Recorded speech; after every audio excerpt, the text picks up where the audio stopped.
பெருசா வந்து அவங்களுக்கு தெரியாதான். யாரு தேவயானின்னே யாருன்னே தெரியாதான். அவங்களுக்கு 2 பிரதர்ஸ் இருக்காங்களாம். அவங்க கூட சொல்லுவாங்களாம், "உன்னைய நெறைய பேர் தேவயானி மாரி இருக்கன்னு" சொல்லலாம். ஆனா வந்து டோட்டலா இவங்களுக்கு வந்து அத பத்தியே எதுவுமே தெரியாதாம். நெறைய டவுன்ஸ் தான் இருக்கு. இவ்வளோ இது நடிச்சிருக்கேன். ஆனா வெளிய ஃபேமஸா அப்படின்னு கேட்டா கண்டிப்பா இல்ல.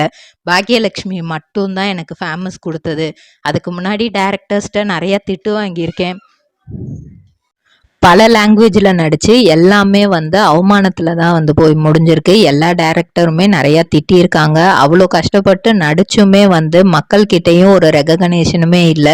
ஆனா வந்து தமிழ் இண்டஸ்ட்ரிக்கு வந்ததுக்கு அப்புறமே வந்து நெறைய ரெகக்னேஷன் கிடைச்சிச்சு. நானல் சீரியல்லே கொஞ்சம் பேருக்கு நான் தெரிய ட்ரிபிள் ஆர் ட்ரேடிங் கம்பெனி எங்களிடம் பாக்கு மட்டை தயாரிக்கும் மிஷின் கிடைக்கும். அதற்கான ரா மெட்டீரியல்ஸையும் வருடம் முழுதும் நாங்களே சப்ளை செய்து வருகிறோம். நீங்கள் செய்யும் தட்டுகளை நாங்களே எடுத்துக்கொள்கிறோம். அதற்கான லோன் வசதியும் செய்து தருகிறோம்.